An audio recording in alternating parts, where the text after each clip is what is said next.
I'm Adam Molina. Now you're probably wondering how I got here. A few days ago, I got a hold of a new pair of earbuds to review. They're exercise headphones, and because we take testing products so seriously here at SoundGuys, I'm currently running in 96-degree weather, all for this video. Say hello to the brand new Jaybird X4s.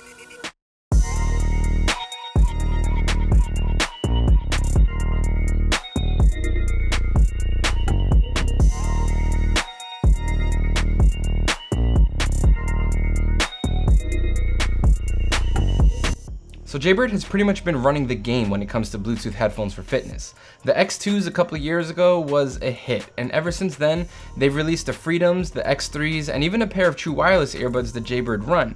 Now the company's back with another pair of Bluetooth earbuds, the X4s. So what's new, and are they any better than the previous generations, or is it just the same old story in a different cover? Let's find out, but first, let's answer a pretty simple question. Who should buy these? First and foremost, fitness lovers, obviously. Just like the X3s and the X2s before them, these were made for exercise and are also a pretty great all-around pair of earbuds for the gym. Second, people debating if they should get the X3s. Normally, I'm all for waiting for a new model to come out so I can pick up the older model at a discount, but that really isn't the case with the X4s because these now have an IPX7 certification, which makes them waterproof and which makes them, at least to me, worth the money. Let's just jump right into the biggest upgrade with the Jaybird X4s. Waterproofing. So one of my biggest complaints with the previous X3s was that it didn't have an IPX certification, they just had a sweatproof coating. Now the Jaybird X4s see that sweatproof coating and raise you an IPX7 waterproof certification. Finally. Now these aren't the first earbuds to have a sweatproof coating and an IPX7 certification, but it's a welcome addition to the Jaybird lineup, even if the company is playing a bit of catch up here. Besides that, there really aren't too many differences in how these look and feel. The story is similar to the last time, with emphasis put on refining the line instead of redefining it. They're still made of plastic, which is good because it keeps them light at about 14.7 grams, and the control module is still super slim. It's actually almost exactly the same as the module on the X3s, which is fine considering how slim that was. The only other real differences I can find were more in terms of design than in build quality. For one, the Jaybird logo is now part of the paint job instead of imprinted on a cheap metallic sticker. Second, the wingtips are also different now, not sure how much that matters. And third, the nozzle on the all-gray X4 model here is painted blue, and I'm all for it. No one else but you will know whenever you change the ear tips, and that's what I like about it. It's like having your own little secret, just something fun. Just like the previous module, the control module has 3 buttons on it, and I had no problem reaching for them while running to adjust volume or skip between tracks. Speaking of running, I was a huge fan of the plastic cinch on the cable that lets you adjust it on the fly. Jaybird has always had it, but I was never able to make it work for me, and just ended up wearing the earbuds dangling under my chin. These are the first time I was able to wear them comfortably behind my head without needing to worry about them slipping out of my ears. So yeah, the fit is pretty great, especially when you swap out the silicone ear tips for the memory foam ones. Although the memory foam tips do help with isolation, they were surprisingly uncomfortable. So if you're going to be wearing these for a long period of time, that might be something to keep in mind. Practically, I didn't have any issues with connection with the X4s. Whether I was running or just using them around my room, the connection pretty much remained unbreakable as long as the source device was within arm's reach.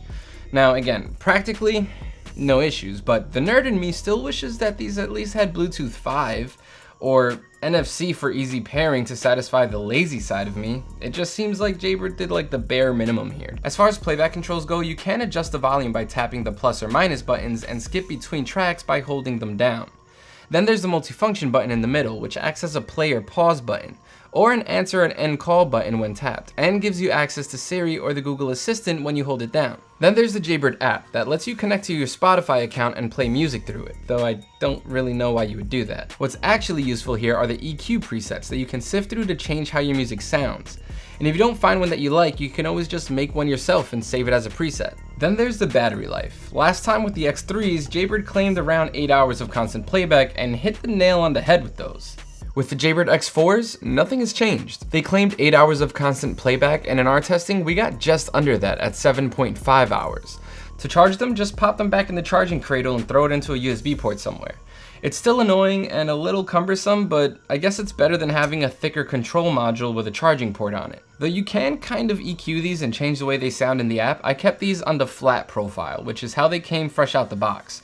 Even still, the X4s seem to have a slightly emphasized low end. The thumping bass kicks in the song Generator Second Floor by Freelance Whales wasn't overpowering at any point, and I would say that the slight push actually helped me hear the music a little better while I was running.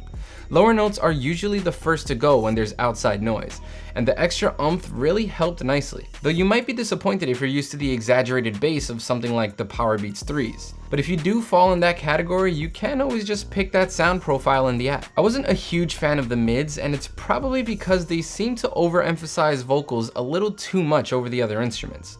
Again, not bad if you want to sing along to your music while you're working out, but not the best for hearing the nuances in your favorite tracks. They just seem to be lacking in clarity a bit.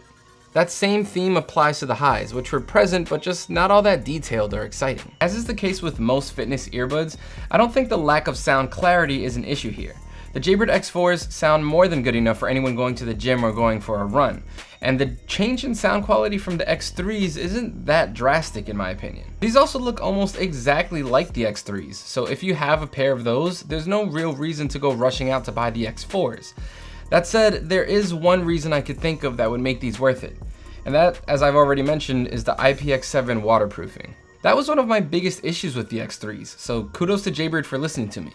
I'll be sending my invoice in the coming weeks. At $129, these are the same price that the X3s were when they first launched, so at least you're not going to be paying extra for the upgrade. That said, we know that's still kind of expensive, even if it's inexpensive for a Jaybird product.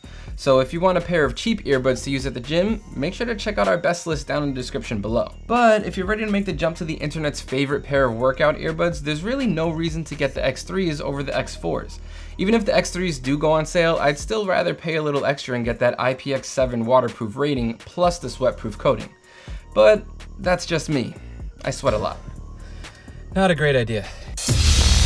And that's it for our review of the Jaybird X4s. Thanks for watching. If you want to know more about these headphones or any of the other products we review, make sure to check out SoundGuys.com. But while you're here, subscribe to the YouTube channel if you haven't already, and also follow us on social media. There's Instagram and Twitter @RealSoundGuys. I'm Adam Molina. Thanks for watching, everyone. Happy listening.